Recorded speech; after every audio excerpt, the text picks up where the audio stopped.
کسی پرابلم میں جو ہے نا وہ نام مس ہو جاتے ہیں. تو چونکہ آپ لوگ کنٹینیوسلی میسیجز بھی کر رہے ہوتے ہیں تو وہ پھر نام ڈھونڈنا مشکل ہو جاتا ہے. تو بہت سارے ایسی محبتوں والے حضرات ہیں جنہوں نے محبتیں اپنی مجھ تک پہنچائی ہیں، اور میں ان سب کا شکر گزار ہوں کہ آپ جو ہے وہ اس چیز کو بالکل مائنڈ نہیں کریں گے کہ جن کا نام میں نہیں لے سکا. اب مجھے اس وقت یاد نہیں ہے، لیکن میں فرداً سب کو جو ہے وہ شکریہ بھی ادا کرتا ہوں، ان کے کمنٹ کو لائک بھی کرتا ہوں بعد میں، چونکہ یہ بعد میں بھی میں اس کو تسلی سے بیٹھ کے دیکھتا ہوں. اور جو حضرات مجھے کمنٹ کرتے رہے ہیں میں سب کا کوشش کرتا ہوں. بالخصوص میری والدہ اس پروگرام کو بڑی محبت کے ساتھ دیکھتی ہیں اور کمنٹ بھی کرتی ہیں. انہی کی دعاؤں سے جو ہے یہ سلسلہ رواں دواں ہے، اور یہ ان کا کرم ہے کہ ہم لوگ یہاں پر اکٹھے بیٹھ کر کوئی دین کی بات کر رہے ہیں. اور میرے بچے سب حضرات اور میرے پیر بھائی جو کہ گھروں میں بیٹھ کر اپنے بچوں کے ساتھ یہ دیکھتے ہیں اور مجھے اصرار کرتے ہیں بار بار کالز کر کر کے کہ آپ اس پروگرام کو بڑھائیں اور اس کو جو ہے وہ ڈیلی بیسس پر یا 2 دن بعد ضرور کریں. تو ابھی چونکہ رمضان ہے تو انشاءاللہ اس میں ہم 1 یا 2 پروگرام اور کر سکیں گے. تو انشاءاللہ پھر اس کے بعد اس کو ہم پراپر جو ہے وہ تشکیل دیں گے ویکلی، اور انشاءاللہ یہ سلسلہ یوں ہی رواں دواں رہے گا، جاری رہے گا.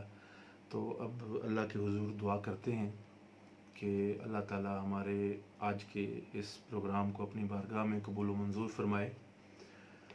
اللہم صلی علی سیدنا و مولانا محمد وبارک وسلم علیہ وسلم تسلیما.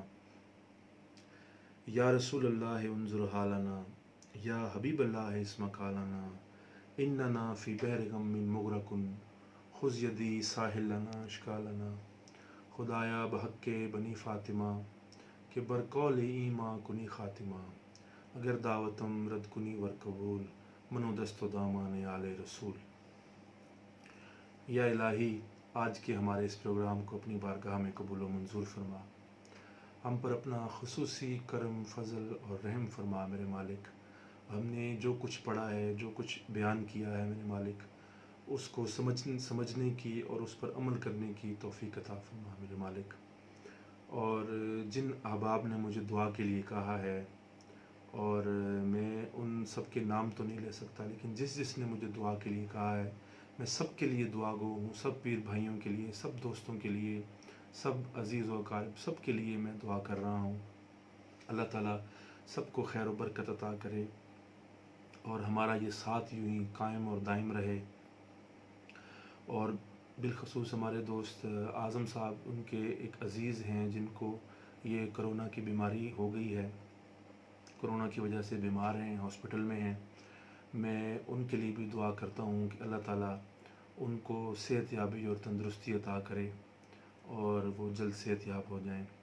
اور باقی بھی سب احباب کے لیے میں دعا گو ہوں. جتنے بھی حضرات ابھی میسیجز بھی کر رہے ہیں دعا کے لیے، میں سب کے لیے اللہ کے حضور دعا کرتا ہوں میرے مالک ہم سب پر اپنا کرم فضل رحم فرما، سب کے بچوں کی خیر فرما، سب کے والدین کی خیر فرما، سب کے کام پر خیر و برکت فرما میرے مالک.